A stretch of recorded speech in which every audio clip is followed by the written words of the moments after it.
Assalamu alaikum wa rahmatullahi wa barakatuh.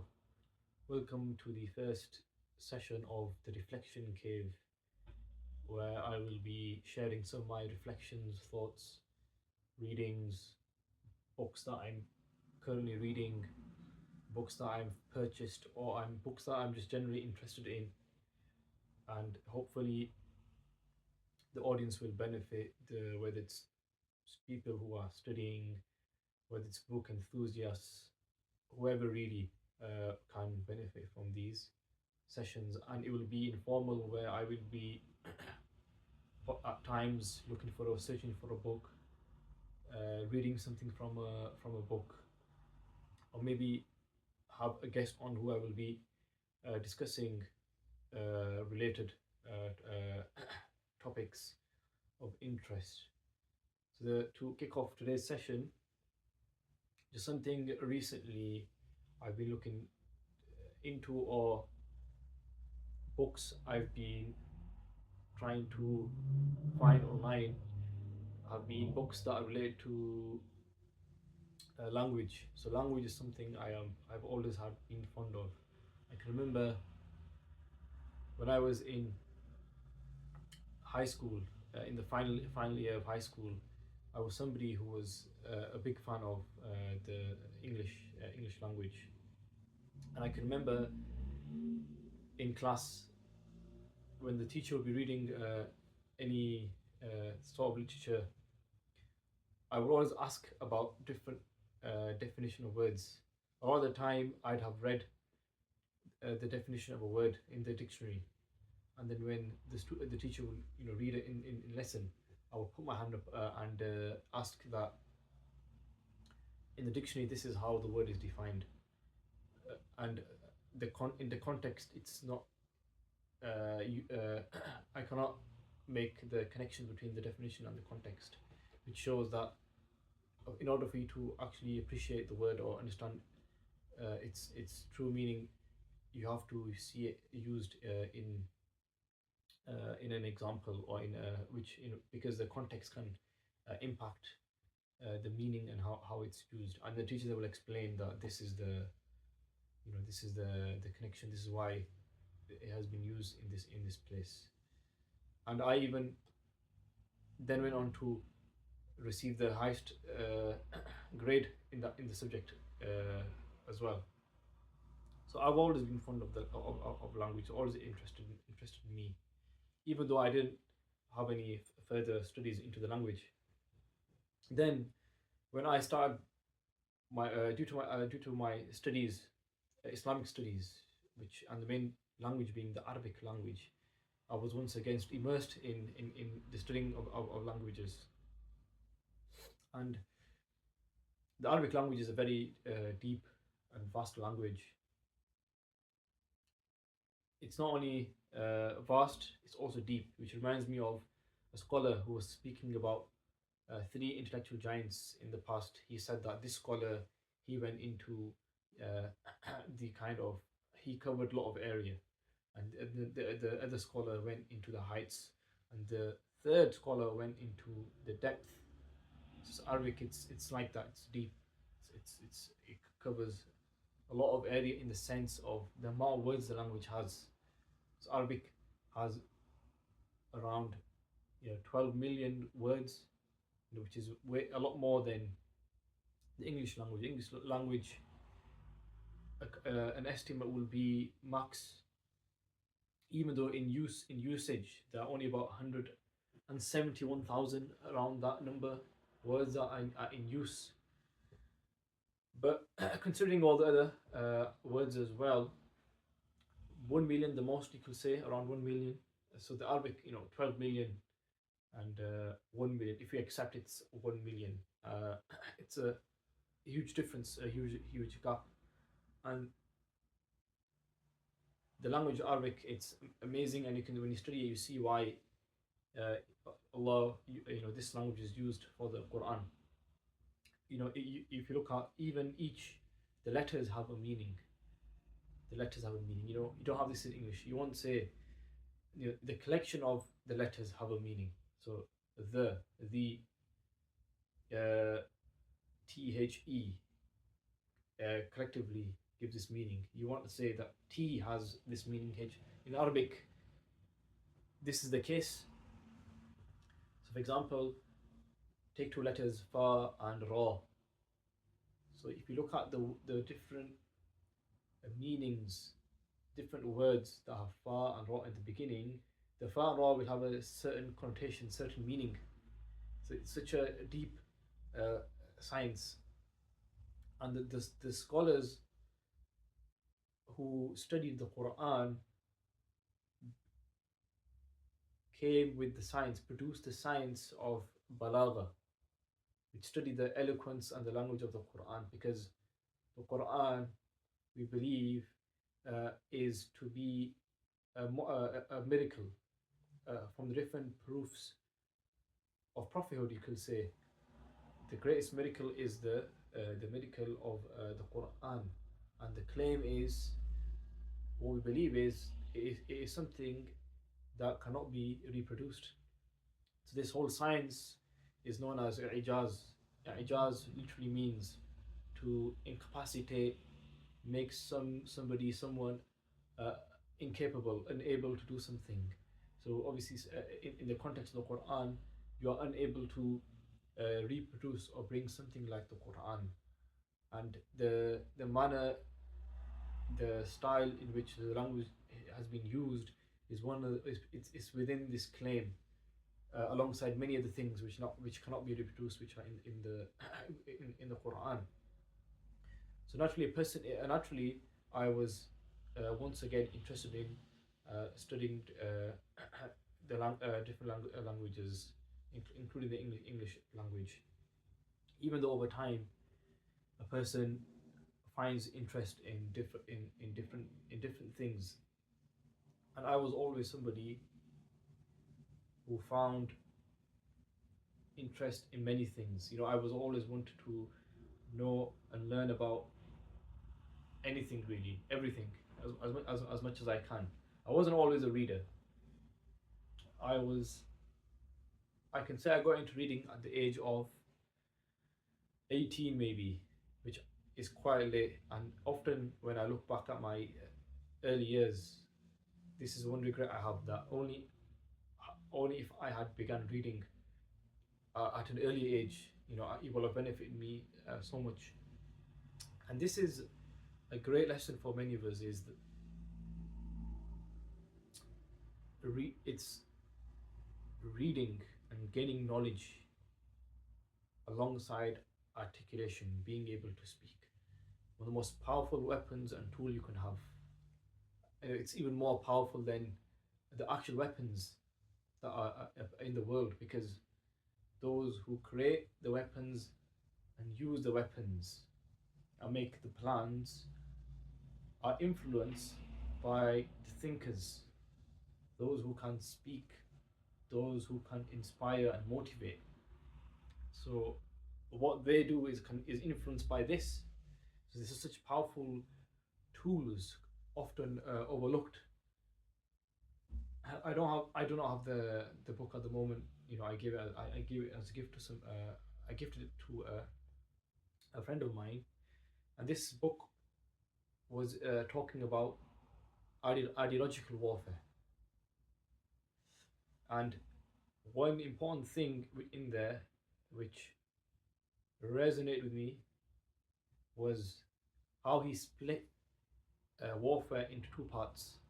He said the one part of warfare is a physical warfare, and the second part of warfare is the intellectual, ideological warfare.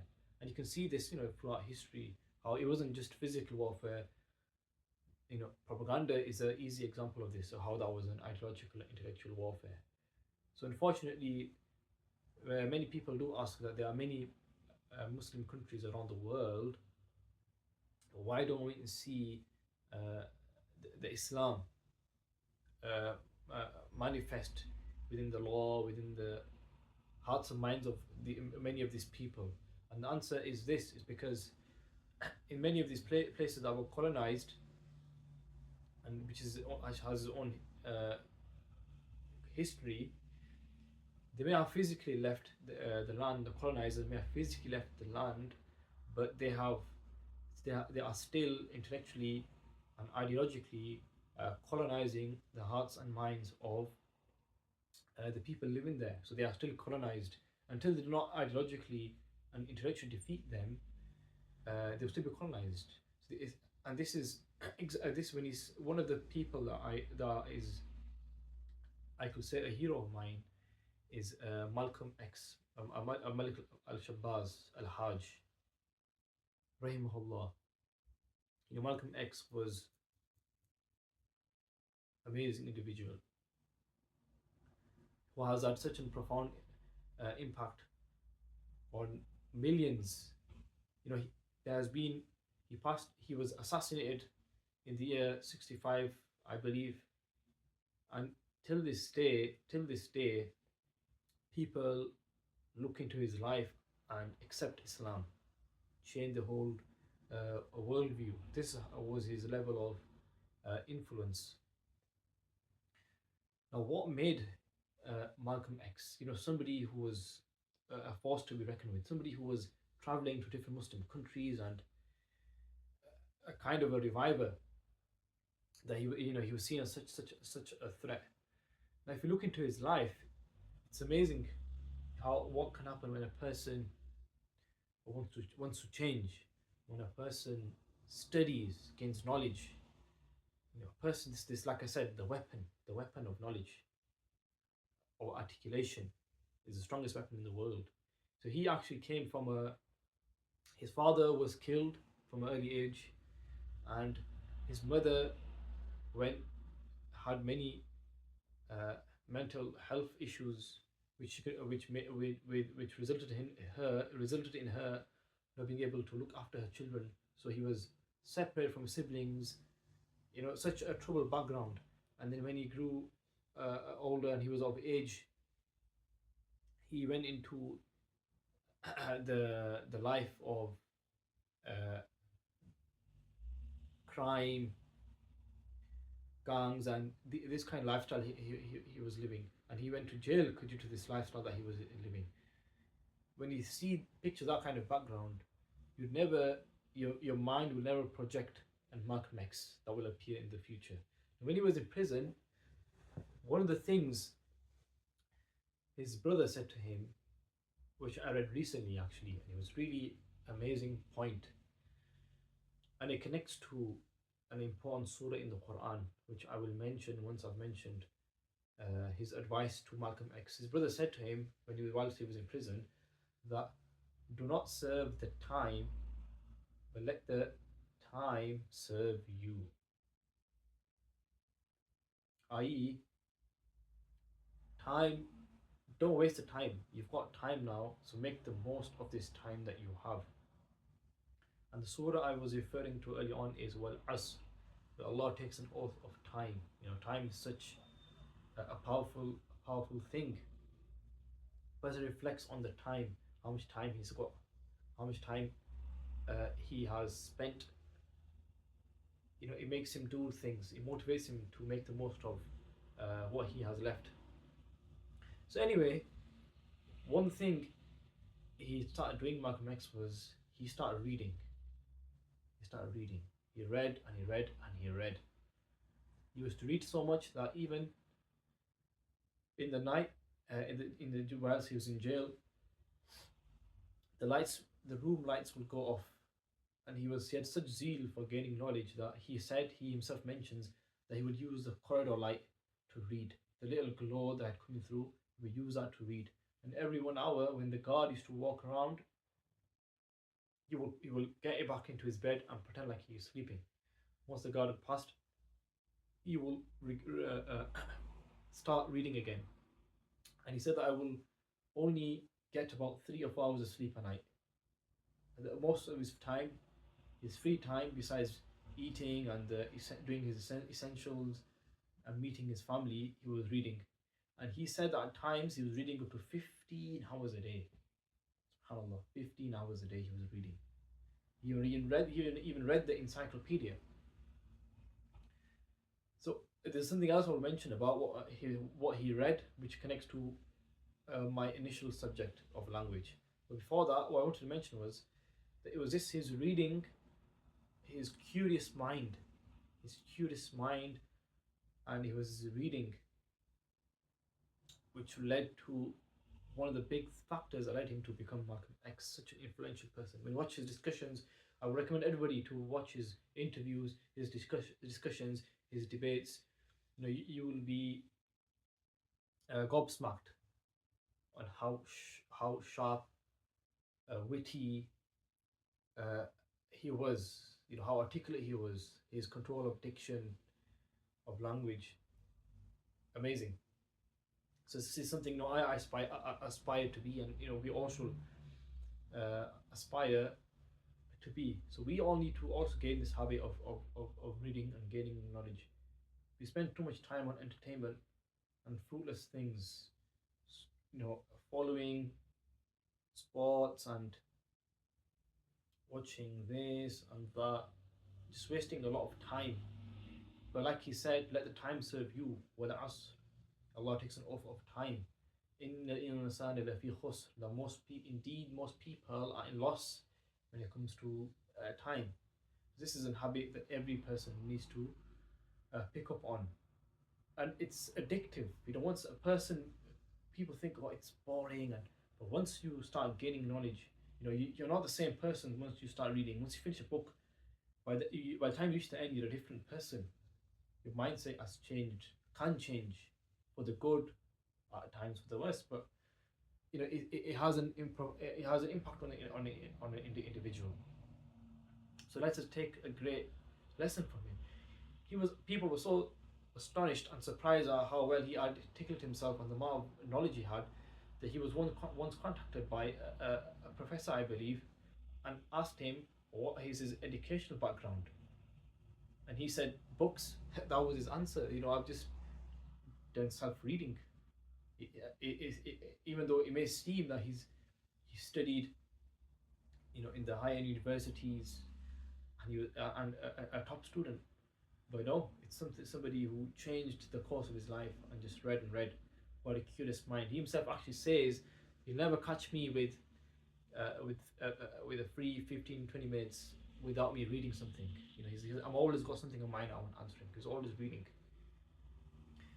Yes. So coming back to the connection between him and the initial discussion of language, is one of the things he did was he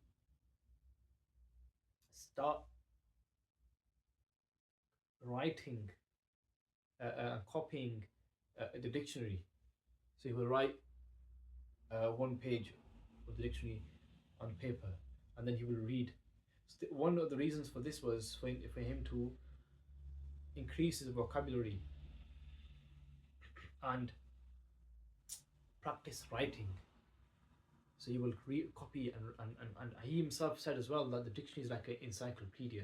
You learn, so many things. Just a funny incident that happened with me, connected to Encyclopedia. When I was studying in Leicester, I was born in there. I was in Leicester for 5 years. So there was a small bookshop that we had, and I can remember I wanted to purchase a book, which was a book in Urdu, and it was called Namaz Ka Encyclopedia. It was 4 volumes. I still have I think I still have the book somewhere on the jurisprudence section. So I at that time, I for some reason I wasn't sure how to pronounce the word, and this shows that a person shouldn't be shy in making mistakes. The more mistakes you are, the more you will learn. Inshallah. So I said, I was looking for the book, so I mentioned, and people heard that. Can anybody see the Encyclopedia? Most people chose to ignore it, but there was one person there who was known to be bold and frank. He was reading something. He looked up, just for the comment, he looked up and he said, "I can't see the Encyclopedia, but I can see the encyclopedia." I looked straight down. That's all he had to say. It was a bit embarrassing, but you live and you learn. So he started copying the Malcolm X, started copying the dictionary and writing, and he actually went through the entire dictionary. And I learned about this specific point recently, and I was very happy when I learned about this because I've always looked up to him, and this was and what he had done is something similar to what I did. Is like I mentioned, due to my fascination with the language, I went through the entire dictionary. I have it in front of me. If I can just reach it.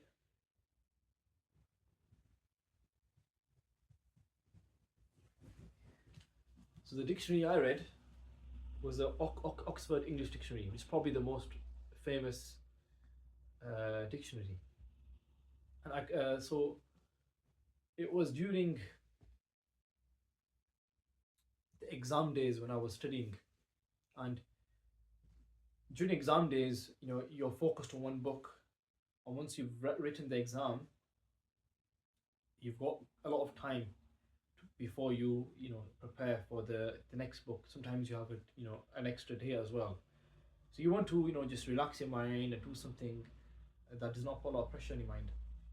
So I thought, why not? So I will go to my room and I will slide down and I thought, why not go through the dictionary? It'll be fun. It'll be a great achievement to have been for the dictionary, and that's what I did.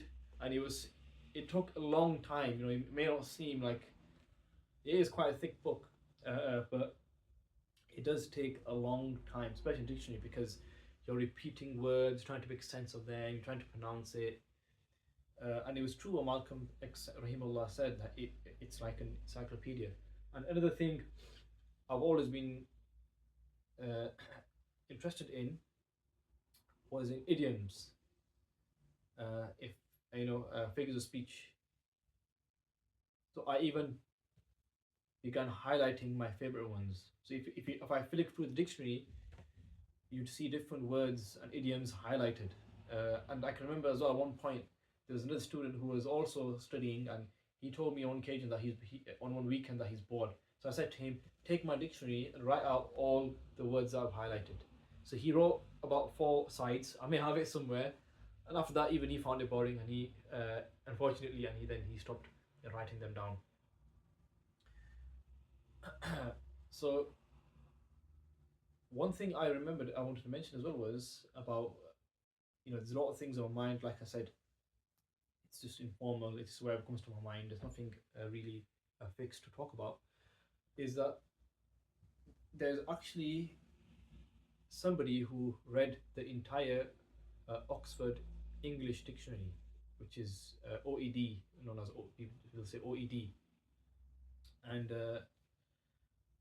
there's actually the person who read this has actually written a book which is called Reading the Entire Oxford English Dictionary, and this is like the concise version. What I'm referring to is the large 20-volume Oxford English Dictionary, which comprises of 21,000 plus pages. So he read this in an entire year. So he's actually read the entire dictionary. This is something else, I've been wanting to book. I want to purchase and purchase and see his journey. So this is something helped Malcolm X greatly, and it's helped me as well. Even though I need to revisit the dictionary, obviously I never looked at it in detail as him. But this is one thing that greatly helped him. So this is something you could maybe start as well. Buy a dictionary and read through it, and I can promise you will not regret it. Another thing related to this is Malcolm X also read the Encyclopedia, and this thing of wanting to know about everything, this curious mind. So whilst I was studying, I'd always heard about the Britannica, the Encyclopedia. For those who don't know, it's basically Wikipedia in book form, before into the time of internet. And I wasn't able to, due to financial reasons, purchase the entire set. However, I did come across a concise version of the Britannica. Concise meaning it was one big thick volume, and they had just selected different parts from the Britannica. And I can remember reading at the beginning of that as well. I no longer have these books. I'll explain in a moment. So I remember reading in the concise or the selected version of Britannica at the beginning, where the editor actually mentioned that there are many, he knows of many individuals who have actually read the entire encyclopedia. And he speaks about how there's this wanting to know everything. Uh, it's something that is something that compels people to read and read and read. This, is this curious mind that makes a person do this. A person does not have that curious mind. He will not be able to relate or understand what is happening in these individuals' minds. And then the amazing thing that happened, alhamdulillah, was when I graduated, I found someone in my area. He lives 3 minutes away from me, who was selling the entire Britannica with a bookshelf for only £25. SubhanAllah, I was over the moon when I learnt of this, and I purchased it straight away. I contacted him. I can remember going with my friend, trying to fit all the big, books of Britannicas into the boo and the bookshelf, and it was more like something I dreamed of possessing, even though you don't really kind of need it as a reference. Obviously you have the phone and Wikipedia and related things. It was like a prized possession of mine for a long time. I no longer have it. It used to be in the corner over there. I also gave that away to a friend for free, if you're, just in case you're thinking, with the bookshelf. So another book I just remembered is somebody, I think the book's called The Man Who Wanted to Know Everything, or The Man Who Knew Everything, is also a story about somebody who read the entire Encyclopedia Britannica, and then he shares his journey, just like the person who read the entire dictionary. So can you see, all these connections of language and having a curious mind? And I was, just it was due to the same curious mind that I bought the encyclopedia, and I wanted to read the dictionary. And another thing I remembered was, just an interesting side note, was there's another book called The Professor and the Madman. I do not have this book. Hopefully I can purchase it in the future. And this is about a man who was also, by the way, a convicted murderer, who was a patient in an asylum, mental asylum, yet he was making contributions to the Oxford English Dictionary. I think he has around 10,000 contributions. A madman. That shows that, even if you're mental, you can do great things. That was just another interesting side note that I remember, just in case somebody wants to read about his journey. So this curious mind, yes. So even when I was studying, if you looked at my little collection that I had in my room, I always wanted to have something on everything. I may be discussing with somebody about anything, swords, that will spark my interest, and then I'd go find a book on swords and purchase a book on swords, grappling, or find a book on this. In recent year, I was looking at. I just remembered. I just remembered. I came across tax, and it just occurred to me about the famous tax, the window tax, and most people know this, and everybody always mentions it. It's kind of cliche. So it sparked my interest. Something I thought to myself. I believe there must be other interesting taxes for our history. I quickly did a search online, ChatGPT rather, and gave me a list of books. And the one book he gave was 8,000 years of weird and wonderful taxes. I think it was called something along them lines. I'll try to provide links for the books that I've mentioned in the description. So it was quite funny.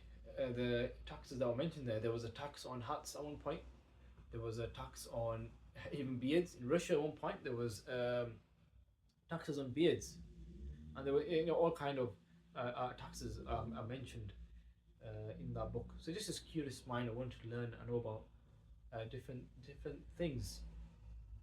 Even if you look at my collection here, especially in the English section. So I have books in Urdu, Arabic, and English. Speaking about languages, I just remembered there was a great scholar in Pakistan, Maulana Aslam Sheikhupuri, rahimahullah, somebody who I am greatly influenced by. He had this amazing connection and understanding of the Quran, and how he explained it in the contemporary time was a great sight, a amazing feat. How he achieved this understanding, in-depth understanding of the Quran, and how he related it to the modern times. So in one of his books, he quoted this British linguist and Orientalist. Orient means the East, and Orientalist somebody who studies the East, and generally it refers to Islam, so the study of Islam. So this person he referred to was Edward Dennis Ross, and he knew over 50 languages, and he could write. Sorry, he could read in 50 plus languages, and he could speak in at least 30 of the languages he could speak. And that's amazing. Even currently, I think there's somebody from Lebanon, I believe, who can speak around 50. Who can speak around 58 languages, and there's also I believe somebody in Germany who can speak more, about 68 languages, I think. Yes, but this is amazing, how people can know many languages. So I don't know that many languages, but Arabic, Urdu, English. My mother tongue, Patwari is what they're called. That's it, really. Hopefully I can learn more languages in the future. So even if you see the sections, you'll see I'll have something on different topics, whether it's finance, astronomy, psychology, philosophy, medicine, atheism, Quranic sciences, biographies, politics, geography, Orientalism, Khilafa, loads of different books, different topics that are covered here. So that's all I want to share with yourselves today. Hopefully we can have another session in the coming days. They're just general thoughts on things that I'm reading, I'm interested in, that have come to my mind, and hopefully we can have individual sessions that can concentrate on one topic, maybe one book. Hopefully when I complete reading Malcolm X, I may have a full session on just discussing that book, inshallah. Hopefully you enjoyed and benefited from this session. Hopefully you tune in again next time. Assalamu alaikum wa rahmatullahi wa barakatuh.